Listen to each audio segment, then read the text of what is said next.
কিছুদিন পূর্বে এক বক্তার মুখে শুনেছিলাম মৃত্যুর পর আপন ভাই বোনের নাকি আর কোনোদিন দেখা হবে না। এখন আমার প্রশ্ন, আমার জানার বিষয় হচ্ছে এই কথাটি কতটুকু সত্য, আর যদি সত্য হয়েও থাকে তাহলে কেন? রসুল সাল্লাল্লাহু আলাইহি ওয়াসাল্লাম তো বলেছেন, যার সাথে যার মহব্বত তার সাথে তার কিয়ামত। প্রথম কথা হলো যে এটা সঠিক কথা না।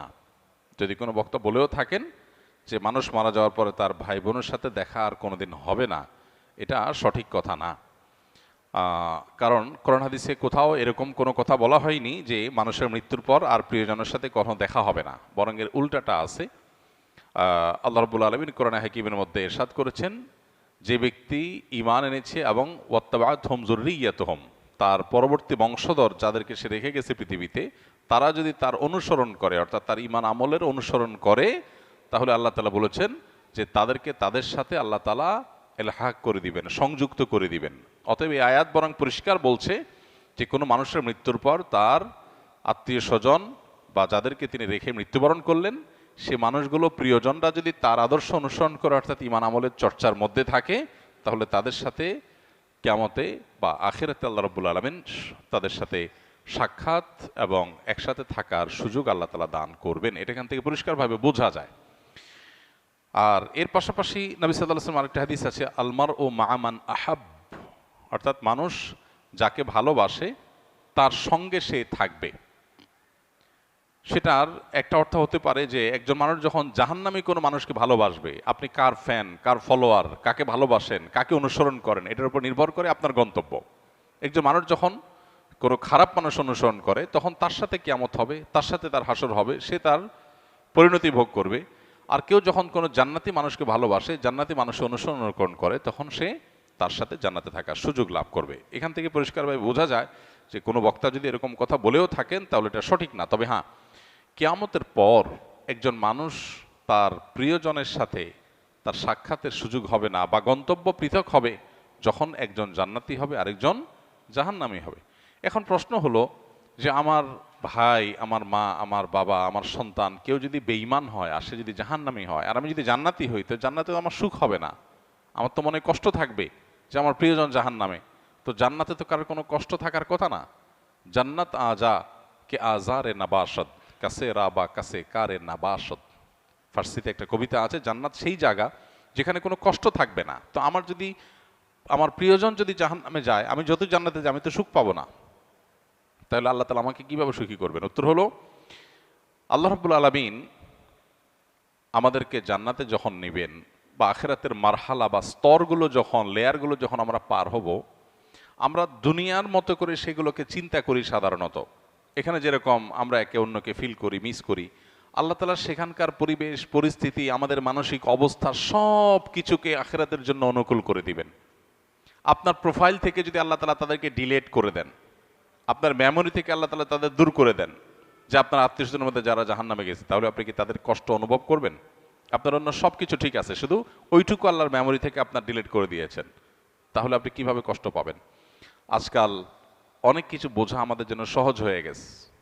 দেখুন, যখন তথ্য প্রযুক্তি, জ্ঞান বিজ্ঞানের এই প্রসার ঘটে নাই, তখন কোরআন এবং হাদিসের এই আয়াতগুলো, এই নির্দেশগুলো, এগুলো বোঝাটা অনেক কঠিন ছিল। কিন্তু সাহাবা একরাম অকপটে বিশ্বাস করেছেন, তাদের বিবেক বুদ্ধিতে ধরুক বা না ধরুক।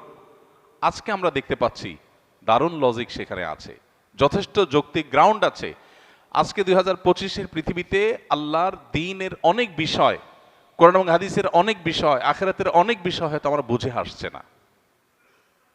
হয়তো সেটা 500 বছর পরের পৃথিবীতে এমন সব আবিষ্কার মানুষ হাজির করবে যেগুলো আমাদেরকে সেসব বিষয়গুলো বুঝতে সাহায্য করবে। তো যে ব্যক্তি নিজের বিবেক বুদ্ধি এবং সমকালীন লজিকের ভিত্তিতে দ্বীনকে বুঝতে চায়, সে গোমরাহ হবে, এটা তার গোমরাহির আলামত। দ্বীনকে বোঝার জন্য কোনো লজিকের আশ্রয় নেওয়া, এটা কোনো বুদ্ধিমত্তার পরিচয় নয়। আমি আল্লাহর কাছে নিজেকে সারেন্ডার করব, কারণ আল্লাহ আমার সৃষ্টিকর্তা। আমি যদি আল্লাহর সব কথার লজিক ধরে ফেলতে পারি, তাহলে আল্লাহ কিসের আল্লাহ হলেন? নাউজুবিল্লাহ। আল্লামা ইকবাল বলেছিলেন, জু সমঝ মে আ গেই ও ফির খোদা কিউ কর হুয়া। যাকে আপনি বুঝে ফেলেছেন, রপ্ত করে ফেলেছেন, তার সমস্ত নির্দেশের যৌক্তিকতা, যথার্থতা, তার নিষিদ্ধের যৌক্তিকতা, যথার্থতা যদি আপনি ধরেই ফেলেন, তাহলে তিনি আর আল্লাহ হলেন কি? আল্লাহ তো তিনি যার সব আদেশের যৌক্তিকতা আপনার মাথায় ধরবে না। তিনি তো অসীম। আপনি যদি তার সব কিছুকে রপ্ত করে ফেলতে পারেন তাহলে তিনি সীমিত হয়ে গেলেন, আপনার বুঝে আসছে না। এরকম অনেক বিষয় থাকবে, সেটা স্বাভাবিক। আপনি যার অধীনে চাকরি করেন, আপনার মালিক, কোনো অফিসে আপনি কাজ করেন, কোনো কোম্পানিতে কাজ করেন, আপনার মালিক আপনাকে অনেক কথা বলে যে কথার যৌক্তিক গ্রাউন্ড আপনি জানেন না। আপনাকে বলছে তুমি এই কাজটা করো, কেন করতে বলছে আপনি জানেন না। আপনার কাছে এর বাহ্যিক কোনো লজিক্যাল কারণ নাই, কিন্তু আপনি জানেন তিনি যেহেতু আমার মালিক, তিনি যেহেতু আমার চাইতে অনেক বেশি বোঝেন, অতএব নিশ্চয়ই তার কাছে কোনো গ্রাউন্ড আছে। বিধায় আমি তার অধীনস্থ হিসাবে শুধু দায়িত্ব পালন করি, হয়তো আমার বুঝে আসবে পরে। একজন গাড়ি চালক, একজন পিয়ন, তাকে বলা হলো যে ফাইলটা তুমি অমুক জায়গায় দিয়ে আসো, আবার নিয়ে আসো, আবার দিয়ে আসো, আবার নিয়ে আসো। তার কাছে মনে হতে পারে এটা তো অনর্থক কাজ, কেন দিয়ে আসছি, কেন নিয়ে আসছি, এর দ্বারা লাভ কি? অনেক সময় দেখবেন অনেক কোম্পানিতে, কোম্পানির নিচের দিকে যে সমস্ত চেয়ারগুলোতে অথবা সাধারণ যে সমস্ত দায়িত্বগুলো আছে সেগুলো যারা পালন করে, তারা সাধারণত বসদের সমালোচনা করে, অহেতুক কাজ। সে বুঝে না কেন তার বস এগুলো বলেছে। বসের সব কিছু যদি তুমি বুঝে যাও তো তুমিই তো বস হয়ে যাবা। তোমার আর মালিকের মধ্যে পার্থক্যটা কি? যে তার সব কথার রহস্য তুমি বুঝবা না, তার যোগ বিয়োগ সব তোমার মাথায় ঢুকবে না, এটাই স্বাভাবিক। তাহলে আল্লাহ তাআলার সব যোগ বিয়োগ, আল্লাহর সব আদেশের সাথে যৌক্তিকতা তোমার কেন বুঝতে হবে? এটাই হলো সবচেয়ে বড় বিভ্রান্তি, এটাই হলো সবচেয়ে বড় ইললজিক্যাল, সবচেয়ে অযৌক্তিক কাজ, যে আল্লাহর সব আদেশ নিষেধের যথার্থতা আমার বুঝতে হবে। এই চেষ্টা করাটাই একটা হাস্যকর চেষ্টা। মানুষ হয়ে যদি আমার চাইতে অনেক দূরে থাকা, অনেক উপরে থাকা মানুষের আদেশ নিষেধের যৌক্তিকতা আমি না বুঝি, তাহলে সৃষ্টি হয়ে স্রষ্টার সমস্ত আদেশ নিষেধের যৌক্তিকতা আমার বুঝতে হবে, এটা মোটেও যৌক্তিক কোনো বিষয় নয়। তো যেটা বলছিলাম, যে প্রশ্নের উত্তরে এত কথা বলছিলাম, সেটা হলো যে আখেরাতে আল্লাহ রাব্বুল আলামিন কি করবেন সেটা নিয়ে আপনার আমার টেনশন নাই। আমাদের নাস্তিক বন্ধুদের অনেক প্রশ্ন থাকে, যে প্রশ্ন দেখে সরল মনা বা সংশয়ে ভোগা অনেক মানুষ তারা বিভ্রান্তিতে পড়ে যান। অদ্ভুত অদ্ভুত সব প্রশ্ন করে। ইমানদারের সমস্ত প্রশ্নের কমন উত্তর হলো আমি গোলাম কার? আল্লাহর। আল্লাহ আদেশ করেছেন, আমি তামিল করব। আল্লাহর সমস্ত আদেশ, সমস্ত নিষেধের যৌক্তিকতা বোঝা আমার জরুরি না। আমি যদি তার সব কিছু বুঝেই যাই তাহলে তিনি আর আল্লাহ হলেন কি? তিনি তো আমার মতো মানুষই হয়ে গেলেন।